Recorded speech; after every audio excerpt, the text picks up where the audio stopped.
It's always like your birthday with a package from China, so let's go.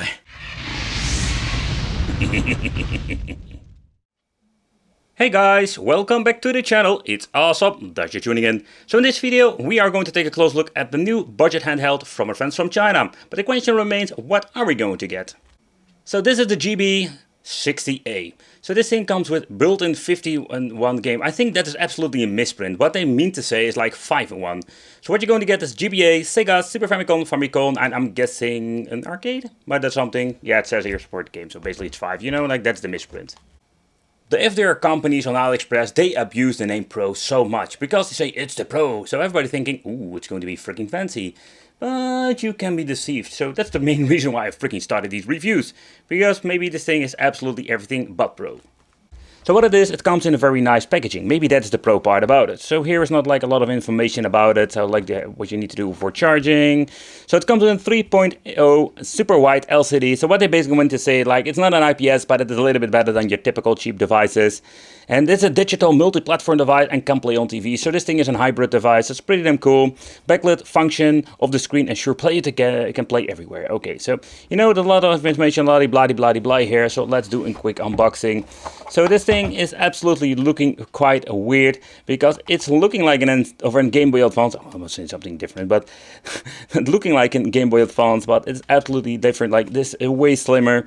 Of course, this shell is not like a one-on-one knockoff. So it also has like quite a big bezel, and of course this famous screen protector that doesn't get loose because that happens all the freaking time. But okay, so what are we going to get more in the box? We're going to get ourselves a micro USB for charging and TV out that we're going to use, and of course the toilet paper manual like always. So it just explains how to do the installation. Yeah, installation is more like how to plug in the cable. Everybody knows how you need to plug in the freaking cable.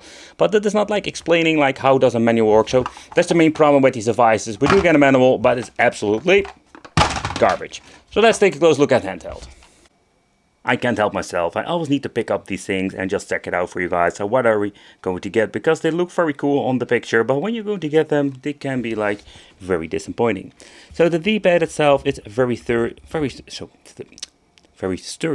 So that is something that I think is not going to be a very big of a deal or a deal breaker. Then we do get the reset, start, AB.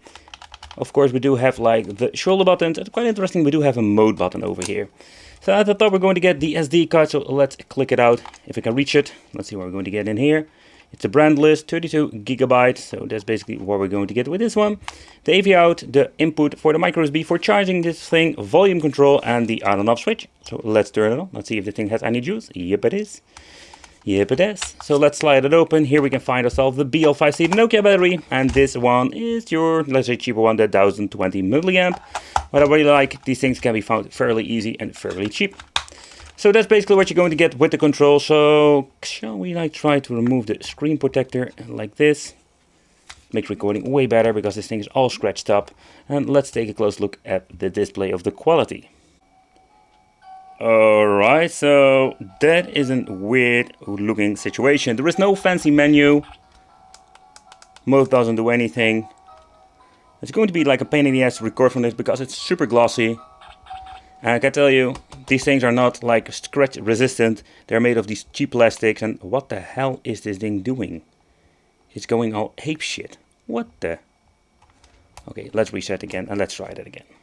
Okay, so let's try that again with a charger attached to it. Maybe the battery was empty, that happens sometimes. Then I charge it, just grab it from the box. So you can see like it runs on kind of a weird like software, it's Linux, I don't know. We have this very nice menu. Here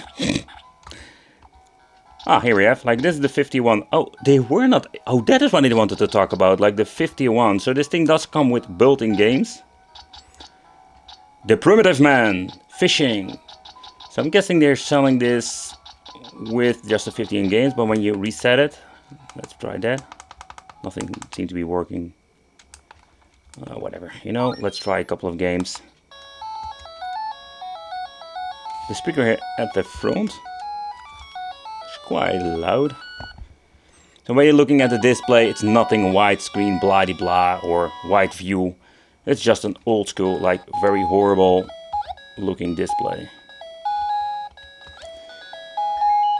Alright, so what we need to do is reset it, because I'm guessing the reset only works for the main menu. Yep, it does. So the other thing I wanted to do is like to boot up a game. Mode doesn't do anything. It's absolutely like garbage if you think about like how they configure this.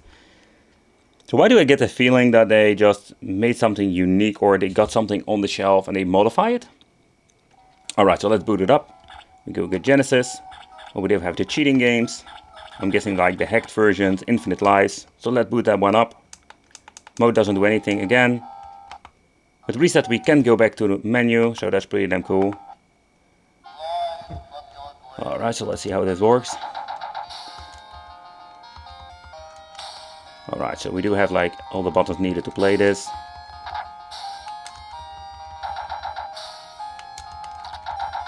All the sound effects are here.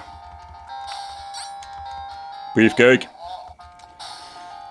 So when you're looking at, let's say, the gameplay in general, it's pretty damn good. It works fine. Alright, so let's reset it and let's take a close look at some other games. So it's quite a weird thing. We have seen so many of these devices come with a very fancy menu, but this thing is absolutely like basic as it can be. So let's see if we can play some Game Boy Advance on this device. Holy shit, this thing has a shitload of screen tearing. Look at this, like the screen is all vibrating like crazy.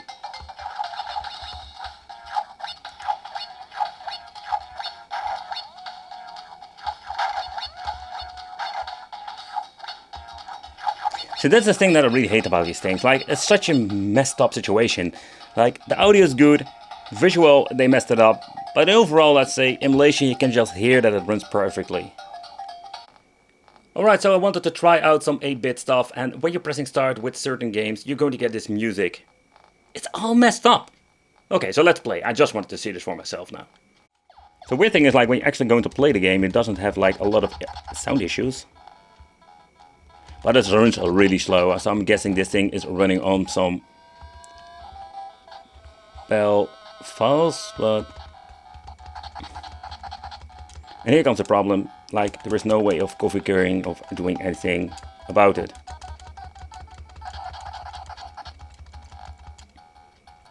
So yeah, disappointment, absolutely. So I was able to play retro arcade stuff, but I couldn't find anything about it, so it's kind of weird in my opinion. So what is interesting, you do have like a retro over here. With the save slots, you can see like have the option to make a quick load, quick save. So the same functionality seems to be working on this device, so that is pretty damn cool. But the stuff that runs on it, it's going to be a mixed performance. So in my opinion, it's one big disappointment. Okay, so I'm getting the feeling that this device is something that they reused. And what I mean with reuse is that they are basically like grabbing something from the shelf they have been laying around for a very long time, modifying to play more than only the crappy games that comes with it. Because yeah, the 50 games that comes with it is absolutely garbage. It's just a waste of materials, if you ask me. So when you're looking at a device like this, the question remains like, for who is it for? Like, we have so many handhelds nowadays, and with the handheld choice that we're having, this is absolutely one of the, let's say, not one of my favorite ones. And even this thing costs not a lot of money. I can tell you, like, this is not going to be like one thing, something you should pick up. Time to break the seal. Yeah. Because warranty is already over when you basically like unbox it from AliExpress and you cannot dispute the stuff anymore. Alright, so let's open it up. Alright, so let's take a close look in here. So the PCB that you're going to get in here, I think it's a brand new one. But is it something that they produced just now in this year or last year, or is it something they just grabbed from the shelf? That is something I wanted to know. And I love to do these teardowns. So let's remove the couple of screws that hold the PCB in place. Just put them on a separate plate or separate part of my desk here. Don't need to mess them up with the other ones. Oh man, we got 4 of them. Oh boy, oh boy, oh boy. We got 4 of them. But I must say, like, the emulation performance, I was like very deeply disappointed. So over here, so we can replace the display itself, but the main problem I'm having with these displays, if you're looking at all my videos, we do have like a lot of these displays you can replace, but finding them is going to be the biggest challenge. So I'm guessing are these, yeah, they are fixed. Like these translucent like membrane bars are fixed on the PCB over here. You can remove them, but you need to be very careful with those. Yeah, so this is absolutely in case of like selling old stuff. Because what you can see over here at the bottom, it says 2019 GB60. So this thing is already a couple of years old as I'm making this video. They sounded off the freaking chip, so you don't know what kind of stuff it's running on the back end. Doesn't matter, we know enough now. So let's put this thing back together. Okay, so when you're plugging in the AV out cable, that seems to be working just fine. You can switch very easily between the monitor and of course the internal display. I think it's pretty damn cool if you bring this thing with you on vacation, you have a monitor, just plug it in and you can just play your games this way. So the only downside I think when you're having with a device like this is that we do have like very poor signal out, because this is AV out. I don't know if you're going to an hotel, if it even going to have the option for AV out, because that's something that they don't have implemented in newer generation television. So yeah. So that's a little bit of a problem if you ask me. The button configuration not the best one. You can see like I need to use the freaking shoulder button for jumping. And yeah, when you're looking at the overall performance when it comes to emulation, Sega Mega Drive seems to be working just fine. But a lot of stuff doesn't run that great. Ooh. Okay guys, so this is what we're going to get with the Game Station. It is everything but pro, and this is what I mean, what I just wanted to say in the beginning of this video. They use and abuse names absolutely too much. This has nothing to do with pro, this is just a cheap handheld, it doesn't cost a lot.